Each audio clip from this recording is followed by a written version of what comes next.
The fear that the victory of Kola Balogun was going to be hijacked at any time? Yes, I actually came out that day. I came out, I went to the collation center at Ibadan Southwest because I was given an information that there were certain things, that people felt was going to happen. There's a lot of restiveness, from our folks at the collation center. So I had to go there to appeal to them to, calm the people. And also I spoke to the law enforcement folks in there to encourage them. We're not asking them to do anything extraordinary. We just ask them to do their job to ensure that no foreign result sheets came into that place, and thankfully they did their job, and eventually the winner was announced. Is this the fall of Ajimobi? Is it what? Is this the fall of Ajimobi? Well, I mean, it's the end. There's really nothing to say, in terms of holding a political office, because I believe 4 years' time, the governor will probably not come back to say, I want to contest to go to the Senate again. However, I need to add this. He's been in the saddle for 8 years. There are certain lessons that must have been learned. We will accord him the respect of being an ex-governor. And we will tap him where necessary, on some of the things that we felt, were not done right. Maybe you can tell us, some of the things that, some of the factors, that led to taking those decisions. For me, what is important is to have all the brains, to work for the progress of Oyo State. Whether you're APC, your PDP, your SDP, if you have something to offer, we will tap. Now that you are making this point, I could remember asking you at the debate if you were going to probe Ajimobi. You said no. We'll be too busy, really, to spend time, resources, and energy, probing the past. I will not. But you just said you were going to ask questions. Yeah, we're going to tap him. This is on the positive side of things. Like you've occupied a certain position before, you've taken certain decision, and we felt that experience, may also, be tapped. Okay. Yeah. You want to tap into his experience? Yeah, we'll tap into all the former governors. We are planning a unity government for Oyo State, which means everybody that has anything to contribute, we will listen to them. We will ask them to make, their contribution. Has Akala disappointed you? Well, not really. I cannot be disappointed. I think people may only disappoint themselves. But why are you courting him? It appeared at the time that without Akala, she cannot fly?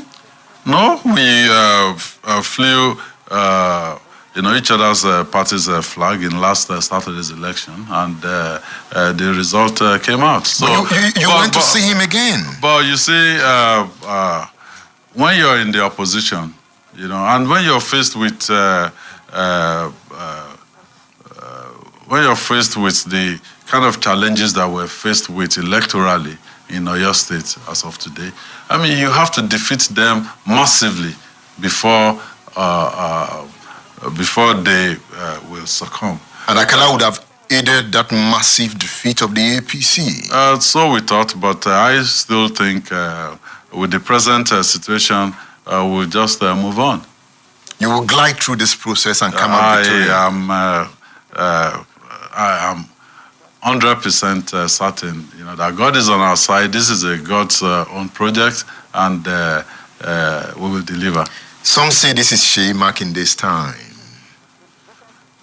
It's our time, not just Seyi Makinde, the less privileged in the society, our youth that have gone to school and they haven't gotten, any work to do. Our farmers, the workers, the civil servants. I mean, it's our time. The lecturers at the tertiary institutions, who have gotten a raw deal from this government. It's our time, to pick up the pieces and try to get Oyo State moving. How do you intend to move the state? What are you really planning? Well, the biggest challenge that we have, just like 4 years ago when I first came out, is still the issue of poverty, our economy. Oyo State shouldn't be part of the state that will be going to Abuja cap in hand, begging for federal allocation. Oyo State has the resources to win ourselves, from federal allocation. We have the resources to do things by ourselves and expand the economy. And that's exactly what we're going to do. I mean, people ask me, say, with dwindling federal allocation, how are you going to do it? The real truth is, even for this country, we need to move away from the mono economy. We don't have control over what the price of oil is going to be in 6 months' time, in 1 year's time, in 18 months' time. So even if you have the oil price at a very high level, yeah, we all, we all flow with that buoyancy. But the truth is, at some point, the oil price will come down because it's a volatile environment. So, and that is your terrain. You are an oil man. You know the industry. Yes, and we've gone through the cycle of boom and bust and things, and it will always be there. I mean, take for instance, when you have the oil boom, and then suddenly, they build certain healthcare facilities, and then, roads are being built and things like that. So what happened when you get to the cycle of bust? So the budget has to be balanced. You have to get into a situation where you insulate the economy from,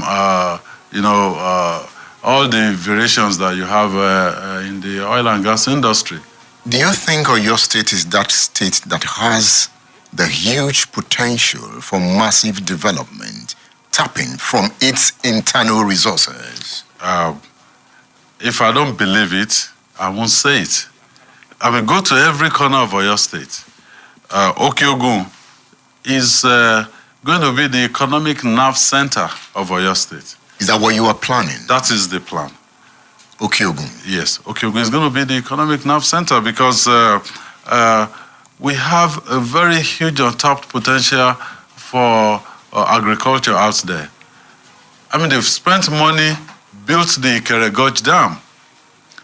And that dam has the potential to irrigate close to 12,000 hectares of land.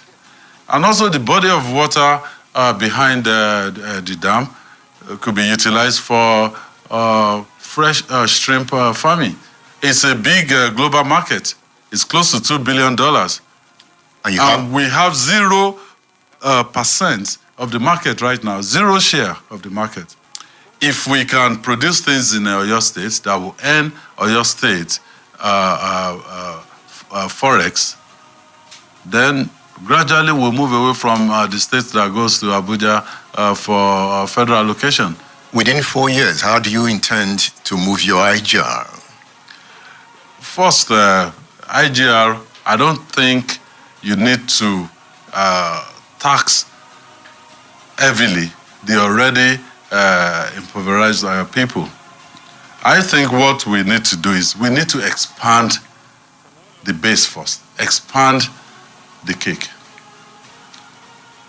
Get people to have confidence in Oyo State, bring investments in here, And this is my forte. This is what I've done for the past 10, 15 years. You know, I understand their language, and they have confidence in my person. We have in Oyo State also a solid mineral deposit. You have marble at Igbeti. You have all sorts of solid minerals around Iwajawa, Itesiwaju, Kajola axis. All of those are going to be tapped. Yeah, even though it's being controlled by the federal government, but we will partner with private people. This is our land. Our local government will have a share in those companies, the state government will have share in it, and even the local community will have share in it. You'll be battling with a central government that is APC. I hope you know the challenges that will give. Well, for me, governance is actually beyond politics. The government that you see in Oyo State, we will interface with everybody nicely. Nicely, and you look nice. Seyi Makinde looks nice. He looks soft, sometimes unassuming. Sometimes you don't know where to place him. Is this Seyi Makinde's time? The program is State Affairs. State Affairs with Edmund Obilo is live. Stay tuned.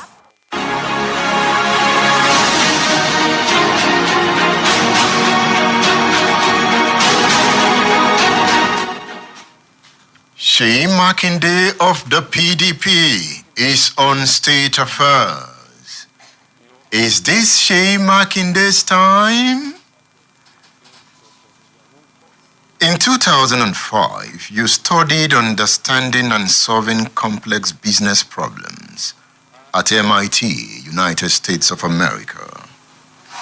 Does this have anything to do with the skills of political governance? Well, I mean, that program was actually an eye-opener. What we did, one of the modules, is to look at 50 years back. We listed the countries that were leading the world economically. Yeah, you have Great Britain, Germany, and a couple of Western countries. And then we fast forward to 2005 then, and we looked at the countries leading the world economically at that particular time. And there's been some major shift. So we started asking questions, why the shift? What are the factors responsible, for this shift? And if I fast forward also to 2019, one country that will stand out is China.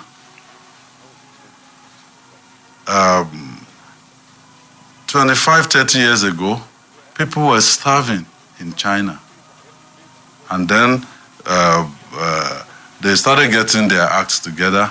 And today is the second largest economy in the world. Why do you still seek for knowledge despite being an achiever? Well, you never stop learning. Until one goes into the grave, there are things to be learned. It's like my mom, she's 79 now. And I said, Mom, I just paid some money to your account. And she received an alert. And then she said, well, okay, I need to learn, how to send text messages, read text messages, and things like that. So you have to keep learning because there's actually no stagnancy. You like reading? Yeah, I love reading. I love,